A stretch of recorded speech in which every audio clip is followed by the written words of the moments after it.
Hello बच्चों, नमस्कार। कैसे हैं आप सब लोग? उम्मीद है शानदार, जिंदाबाद, जबरदस्त होंगे। आया है और बहुत खुशी की बात है कि जिस वैकेंसी का बहुत बच्चे इंतजार करते हैं वो वैकेंसी अब आपके सामने ऑफिशियल ऑलमोस्ट आ चुकी है।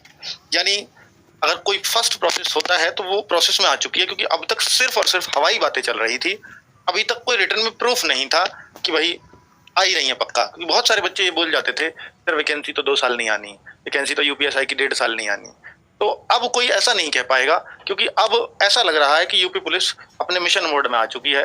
कांस्टेबल का टेंडर उन्होंने निकाला, उन्होंने जेल वार्डर का टेंडर अभी निकाल दिया, उन्होंने कई 1-2 टेंडर और बीच में निकाल दिया, और चौथा टेंडर यूपीएसआई का निकाल दिया।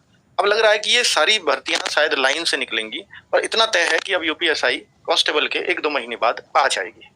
अगर कांस्टेबल हम उम्मीद कर रहे हैं, जैसे कांस्टेबल का टेंडर हुआ था 25 अगस्त लास्ट डेट, इसकी 25 सितंबर कर दी है लास्ट डेट। तो अभी ये भर्ती उससे 1 महीने बाद चल रही है।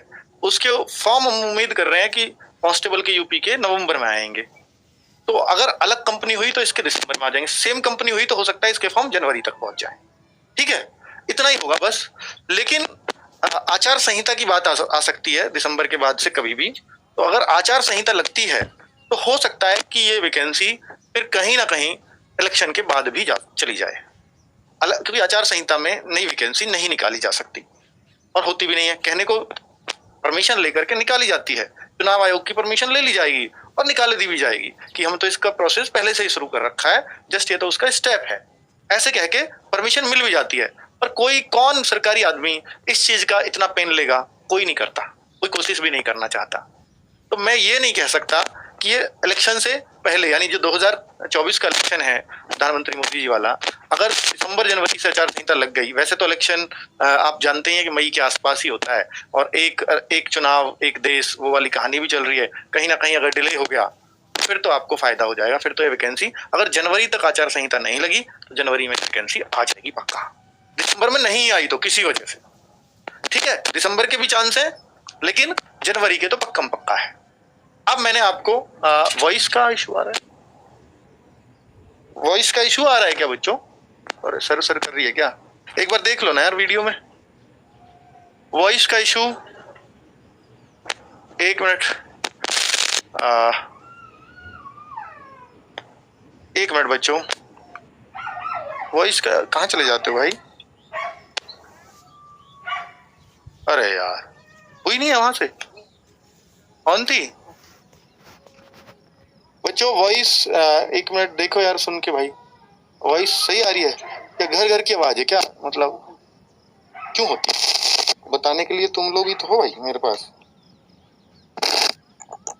तो चलेगा।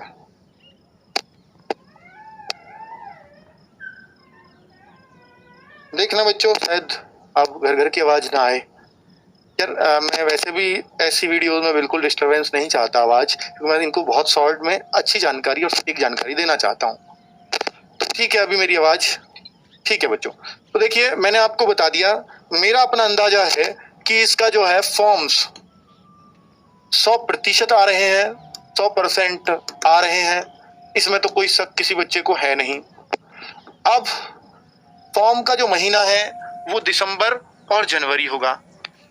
अगर दिसंबर और जनवरी में फॉर्म आएंगे, कोई एग्जाम समझने लगता है बच्चा इसमें, नहीं भाई, ये टेंडर आया है, टेंडर आया, इट मींस 2 महीने कंपनी आराम से ले जाए। डेट ऑफ टेंडर अगर पास हुआ तो 25 सितंबर को पास होगा, लास्ट डेट है पास करने की। तो उसके 2 महीने बाद आप लगा लो, फिर आपका नवंबर गया तो दिसंबर। अगर कंपनी सेम हुई कांस्टेबल वाली और ये, तो फिर 1 महीना और गया, ठीक है, क्योंकि इतना प्रोसेस में वो ले जाती है समय। अलग अलग कंपनी हुई तो शायद दिसंबर में फॉर्म आ जाए, वरना मैंने इसलिए लिखा है। ठीक है बच्चों, अब ये जानकारी जो मैंने आपको दी है ये सिर्फ मेरा अपना अनुमान है, इसमें किसी बोर्ड का या किसी से मैं कहूंगा कि इंटरलिंक होने का कोई भी वास्ता नहीं है किसी भी तरीके का।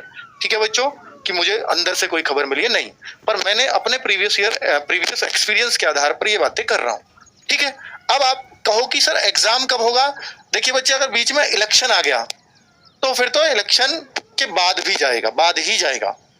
फिर तो ये एग्जाम मई के बाद, क्योंकि इलेक्शन बीच में आएगा। 1 कंट्री 1 इलेक्शन वाला अगर चला तो फिर हो सकता है इलेक्शन ही आपका बाद में चला जाए, तो फिर ये मई एग्जाम हो जाए। अब आपके पास इतना समय है, ये मैंने अपना अनुमान मैं लिख देता हूं। कभी कहो कि ये क्या किस हिसाब से कह रहे हो, तो मैंने बोला कि मेरा पर्सनल अनुमान है, ठीक है, अगर मुझसे आप मेरी बातें पूछते हो तो। अब मैं आपको बता देता हूँ वैकेंसीज कितनी है। तो वैकेंसीज 9534 है, सॉरी ये 2021 की थी, और अब वैकेंसीज जो आई है एफएक्यू के आधार पर ये मैं कह रहा हूं।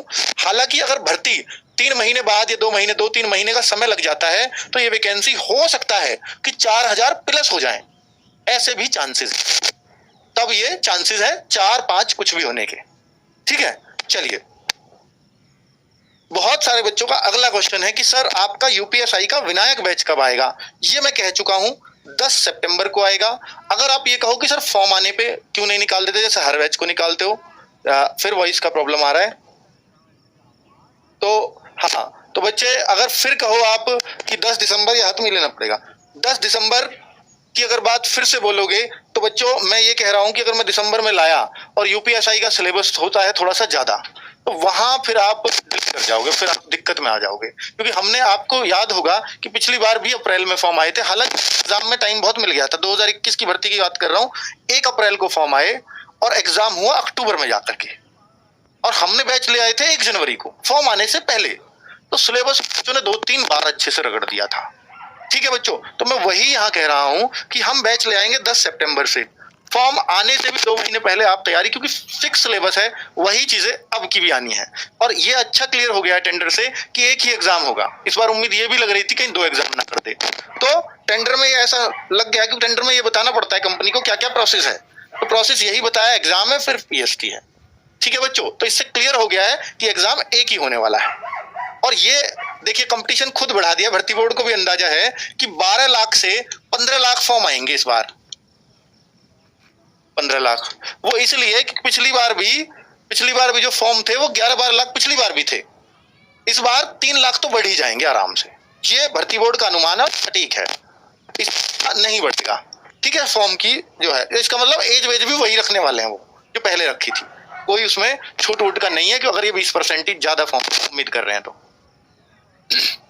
कंडक्ट ऑफ देखिए ये एक अगर आप जानना चाहो तो पिछली बार था ऑनलाइन एग्जाम, तो अब ये ऑनलाइन से ऑफलाइन मोड पर शिफ्ट कर गए हैं, क्योंकि पिछली बार बहुत धांधली के केस आए थे और ये भर्ती बोर्ड ने भी माना था कि काफी लोगों ने गड़बड़ करी है, तो ऑनलाइन से ऑफलाइन की तरफ शिफ्ट कर गए हैं। और ये कह रहे हैं कि इससे इनको विश्वास होगा कि हम शायद ज्यादा बेहतर करा लेंगे, क्योंकि ऑनलाइन में भी लोगों ने सेंध मारने की वो निकाल ली है तरकीब, तो इसलिए भर्ती बोर्ड ने डिसीजन लिया होगा। अब कितना सही साबित होगा ये भर्ती बोर्ड ही देखेगा। चलिए बच्चे आगे बात कर लेते हैं physical efficiency test. Physical efficiency test यानी एग्जाम के बाद सीधा पीईटी, डीवी और पीईटी होते रहे हैं पहले से, इस बार भी वही सब इन्होंने दिया है, डीवी पीएसटी, ठीक है। और ये एक और पॉइंट दिया है कि कोई भी कंपनी जो ब्लैक लिस्टेड हुई है वो इसमें अप्लाई ना करे, ठीक है, वरना उसको टेंडर नहीं देगा, अपना टाइम वेस्ट करेगी वो। चलिए, और दूसरा बात बच्चों कि 25 सितंबर तक ही इन्होंने समय दिया है कंपनी को, कि ऐसा नहीं है जो पहले महीनों के लिए निकलते थे। मैं पिछली बार भी बता दूं 2021 में जो यूपीएसआई का टेंडर निकला था वो 2-3 बार बढ़ाया गया था, 1 अप्रैल भी, फिर वो एक 30 दिन का टाइम दिया, फिर 1 मई को निकला, फिर 30-31 दिन का टाइम कंपनी नहीं मिलकर दे रही है, फिर एक बार और बढ़ा 1 महीने के लिए, 3 महीने में तो टेंडर फाइनल हुआ था। और अक्टूबर में एग्जाम हुआ, कम से कम 2-3 ट्विटर अभियान चले थे, तब जाके सरकार को लगा कि बच्चे जागरूक हैं, तो एग्जाम के लिए अलग से ट्विटर अभियान बच्चों ने चलाया था, ठीक है बच्चों। तो 25 सितंबर ये लास्ट डेट दी है टेंडर के लिए। अगर कंपनी फाइनल हो जाती है तो मैं फिर कह रहा हूं फिर भी 2 महीने फॉर्म में लग जाते हैं, अगर फाइनल हुई तो 2 माह फॉर्म तक आराम से लग जाएंगे, अगर बहुत जल्दी भी किया तो, ठीक है। चलिए, पैटर्न क्या है वो सबको पता है, रिटन एग्जाम पहले, फिर डीवीपीएसटी, फिर रनिंग, और फिर फाइनल, और लास्ट में जितना बच्चों की वैकेंसी है उतने ही लेते हैं फाइनल में, चाहे मेडिकल में कोई रहे या ना रहे, ये ऐसा ही करते आए हैं अब तक, मैं आपको बता दूं। और बच्चों एग्जाम में क्या रहता है, हिंदी में 40 क्वेश्चन, रीजनिंग में 40 क्वेश्चन, हालांकि जब पेपर देते हो तो मैथ के जो है 40 क्वेश्चन है वो रह जाते हैं 30, मैथ में 10 की रीजनिंग डाल देते हैं, वो बात अलग है, ठीक है। तो 40 क्वेश्चन मैथ के हैं और 40 ही जीएस के, एक क्वेश्चन 2.5 नंबर का, तो इसलिए 100 मार्क्स का हो जाता है, तो 400 मार्क्स में से आपकी मेरिट बनती है। पिछली बार नेगेटिव नहीं थी, इस बार टेंडर मैंने शायद बढ़ा नहीं ये पॉइंट, तो अभी कुछ नेगेटिव का जिक्र नहीं है, ठीक है। आगे 160 क्वेश्चन टोटल बैठते हैं, 400 मार्क्स, 120 मिनट यानी 2 घंटे का समय होता है। चलिए, पिछली बार कट ऑफ आप सबको पता ही है कितने पे गई है, कैसे गई है, तो कंपटीशन बड़ा है, नेगेटिव नहीं होती तो कट ऑफ हाई लगती है बच्चों। अब ये आप देख लीजिए बच्चों, विनायक बैच बहुत दिन से आपको इसकी प्रतीक्षा थी, 10 सितंबर से हम लोग ला रहे हैं। बिल्कुल वो बेहतरीन टीम है, वही जिसके साथ आपने पहले तैयारी की थी, उसी तरह के टीचर, उसी अंदाज में 10 सितंबर से इसके रजिस्ट्रेशन स्टार्ट हो जाएंगे और इसकी क्लासेस 4-5 दिन बाद क्लासेस की मैं डेट जल्दी ही बता दूंगा। ठीक है, पूरी टीम के साथ एक वीडियो बनाऊंगा 10 तारीख से पहले कि भाई कौन कौन से टीचर्स किस किस सब्जेक्ट के लिए हैं। जो भी आपके लिए बेस्ट फैकल्टी होगी वही चूज इसमें करेंगे। ठीक है बच्चों, और बैच के साथ आप बुक्स इस बार RWA की हिंदी जो बहुत ही गहराई से बनाई गई है स्पेशली फॉर यूपीएसआई, इसमें हमने हाईलाइट करके लिखा है। मूल विधि जो इसमें रहता है सब्जेक्ट, मूल विधि और संविधान, 40 क्वेश्चन आते हैं ना जीएस के, तो 40 जीएस के आते हैं, तो उसमें से 24 क्वेश्चन सिर्फ मूल विधि और संविधान के होते हैं। 16-8 का रेशो रहता है, संविधान 16 और वो 8। ठीक है, हालांकि इस रेशो को थोड़ा ये गड़बड़ भी कर देते हैं 16-8 के को, इसको 2-4 का पूछ के और इसको 18-20 का पूछ के ये गड़बड़ कर देते हैं। चलिए अब आगे, ये अर्थमेटिक की जो बुक है जो हमने सीजीएल वगैरह के निकाली थी, तो यूपीएसआई के लिए भी बराबर यूजफुल है, इसमें वो सारे चैप्टर्स भी इंक्लूड हैं जो इनके सिलेबस में होते हैं। ठीक है बच्चों, और मैं आगे बात करूं तो मॉक टेस्ट बहुत इंपॉर्टेंट है हमारा, ये इसी भी सिलेक्टेड बच्चे से पीछे पूछ लेना, ये वेरी इंपॉर्टेंट न्यूज मैं आपको दे रहा हूं। Mock test, RWA mock test, एक बार किसी यूपीएसआई सिलेक्टेड बच्चे से जिक्र कर लेना कि ये कितनी बड़ी कंपनी है। ये हर संडे आपको मिल रहा है, हर संडे ये आपको कितने बजे से, सुबह 6 बजे फ्री होता है सबके लिए फ्री है। तो ये मॉक टेस्ट जरूर दे दिया करो अगर आप दे सकते हो, पहली थोड़ी बहुत भी तैयारी है। मैं कहूंगा कि यूपीएसआई फ्रेशर बच्चा भी कर सकता है जी, कर सकता है, अभी से तो कर सकता है, लेकिन अगर आप फॉर्म का वेट करो तो शायद कर पाएगा, क्योंकि अभी मेरा अपना है कि इस पर 8-10 महीने एग्जाम में मिल जाएंगे आपको, अभी से देखोगे तो 7-8 महीने तो बिल्कुल, तो अभी से तैयारी की जा सकती है। ये मॉक टेस्ट कैसे मिलेगा आपको सब दिख रहा है, रोजगार ऐप डाउनलोड करना, फ्री वीकली टेस्ट यहाँ आ जाएगा और यूपीएसआई का ऐसे आपको मिल जाएगा, जस्ट आप टेस्ट देना शुरू कर सकते हो, हर हफ्ते के पड़े हुए हैं इसमें, जितने चाहो दे लो। ठीक है, तो बच्चों क्लैरिटी है, अब आपको इसमें कोई शक नहीं होना चाहिए कि भाई इसमें कहाँ से पढ़ें, कैसे पढ़ें। RWA आपके सामने खड़ा है और सारी चीजें जो आपकी जरूरत की है